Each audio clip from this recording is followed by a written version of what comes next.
సాగునీరు ఇవ్వలేని ప్రతిబంధకాలు ఉన్నప్పటికీ ఎట్టి పరిస్థితుల్లోనూ నీటిని అందించేలా కూటమి ప్రభుత్వం చర్యలు తీసుకుంటుందని, నీటిని పొదుపుగా వాడుకునేలా రైతులు కూడా సహకరించాలని రాష్ట్ర జలవనరుల శాఖ మంత్రి నిమ్మల రామనాయుడు అన్నారు. కాకినాడ జిల్లాలోని సామలగుట్ట, పెద్దపురం, పిఠాపురం నియోజకవర్గాల్లో సాగు, త్రాగునీటి సరఫరా అంశాలపై మంత్రి నిమ్మకాయల రామనాయుడు క్షేత్రస్థాయి పర్యటన చేశారు.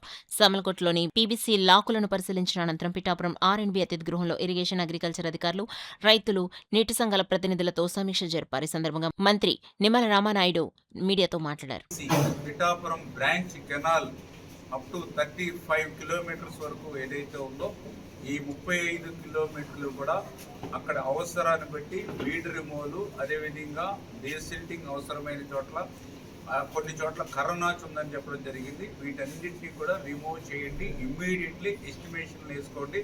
విత్ ఇన్ 3 డేస్లో ఎస్టిమేషన్ వేసుకుని అది అడ్మినిస్ట్రేషన్ శాంక్షన్కి పంపించండి. ఈ లోపలనే మేము ఆర్డర్స్ ఇచ్చి ముందు పని మొదలు పెట్టించి తర్వాత అవసరమైతే క్యాబినెట్లో అయినా రాటిఫికేషన్ చేసుకుంటాం. కానీ పనులు మాత్రం నిలపడానికి అవకాశం లేదు. ఖచ్చితంగా ఇమ్మీడియట్లీ స్టార్ట్ చేయమని చెప్పేసి కూడా ఈ పీబీసీ కెనాల్ అంతా కూడా చేయడం జరిగింది. అంటే ఈ రకంగా ఏదైతే ఈ పీబీసీ కెనాలు, అదేవిధంగా పైన ఉన్నటువంటి ఈస్టర్న్ కెనాల్ చేసేటువంటి కెనాల్, ఈ రెండు కూడా ప్రక్షాళన చేసుకోవడం ద్వారా దగ్గర 32,000 ఎకరాలు ఏదైతే ఈ పీబీసీ కెనాల్ ద్వారా వచ్చినటువంటి వర్తన్ని కూడా నీరిచ్చేటువంటి విధంగా ఒక ప్రణాళిక మేము ఈరోజు వేసుకోవడం జరిగిందని చెప్పి తెలియజేసుకుంటూ, రెండవది ప్రధానంగా ఏలేరు రిజర్వాయర్ ఏదైతే ఉందో ఆ ఏలేరు రిజర్వాయర్కి సంబంధించినటువంటి 53,000 ఎకరాలు మరి టోటల్గా 3-4 కాన్స్టిట్యున్సీల్లో మిళితమై ఉందో అందులో పర్టికులర్గా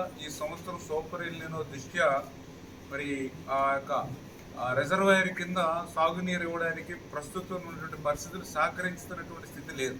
ఎందుకంటే ఏలేరు రిజర్వాయర్ అనేది కెపాసిటీ 24 టీఎంసీల కెపాసిటీ అవుతే మొన్న రబీకి వాడుకుని డ్రింకింగ్ వాటర్ వాడుకోవడం ద్వారా ఇప్పుడు ప్రజెంట్ 8 టీఎంసీల నీరు ఉంది. ఆ 8 టీఎంసీల నీరులో 6 టీఎంసీలు డెడ్ స్టోరేజ్, అది వాడుకోవడానికి ఉండదు. పైన ఉన్నటువంటి 2 టీఎంసీలు ఉంది. కానీ మనకి విశాఖపట్నం డ్రింకింగ్ వాటర్ స్టీల్ ప్లాంట్కి వాళ్ళకే 5 టీఎంసీలు ఇవ్వాలి. మన దగ్గర ఉన్నది 2 టీఎంసీ. డ్రింకింగ్ వాటర్కి హై ప్రయారిటీ అంచేత అక్కడే లోటు కనిపిస్తూ ఉన్నటువంటి పరిస్థితి. దీనికి ఆల్టర్నేటివ్గా ఆ రోజు చంద్రబాబు నాయుడు గారు ఒక ముందు చూపుతో ఆ రోజు పురుషోత్తపట్నం ఎత్తిపోతల పథకాన్ని ఆయన ప్రారంభించాడు. కాబట్టి ఈరోజు ఆ పురుషోత్తపట్నం నుంచి 3,500 క్యూసెక్కులు తీసుకునే అవకాశం ఉంది. ఆ 3,500లో పుష్కరాకు, ఎల్ఎంసీకి పోను ఒక 1,400 ఇక్కడ ఏలేరు రిజర్వాయర్కి లిఫ్ట్ చేసుకునే విధంగా మోటార్ను ఆన్ చేసాం. అంటే ఆ విధంగా ఏలేరు రిజర్వాయర్కి 1,000-1,200 ఇన్ఫ్లో ఈ యొక్క ఎత్తుపోతల పురుషోత్తపట్నం ద్వారా తీసుకుని ఆ నీటిని మళ్ళీ కిందకి విడుదల చేయమని ఏదైతే పవన్ కళ్యాణ్ గారు అదే ఇక్కడ స్థానిక రైతాంగం యొక్క కోరిక ప్రకారం నిర్ణయం తీసుకోవడం జరిగింది. నీటిని పొదుపుగా వాడుకోవాల్సిన అవసరం ఉంది.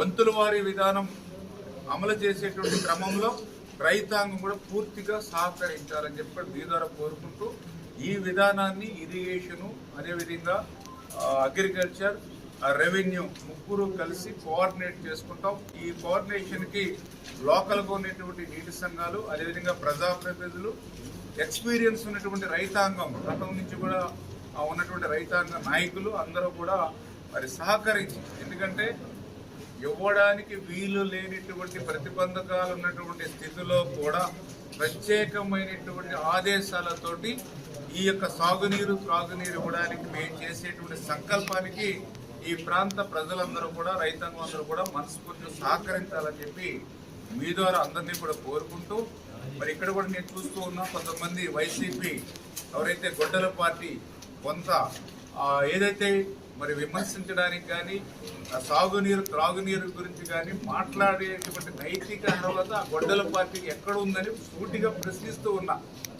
ఎందుకంటే ఒక గోదావరి జిల్లా బిడ్డగా నేను మాట్లాడుతూ ఉన్నా.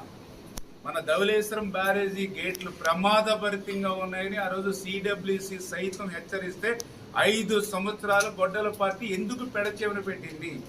ఆ యొక్క ధవళేశ్వరం బ్యారేజీ గేట్లు కనుక కొట్టుకుపోతే గోదావరి అంతా కూడా ఎడారిగా మారిపోతుందని సిడబ్ల్యూసి హెచ్చరిస్తే పెడచెవిని పెట్టి 5 సంవత్సరాల్లో ఒక్క రూపాయి నిధులు ఇవ్వనటువంటి గొడ్డల పార్టీ ఈరోజు ఏ ముఖం పెట్టుకుని ఈ గోదావరి డెల్టాలో కానీ ఈ పిఠాపురంలో కానీ ఎట్లా మాట్లాడుతున్నారని చెప్పి ఈరోజు నేను సూటిగా ప్రశ్నిస్తూ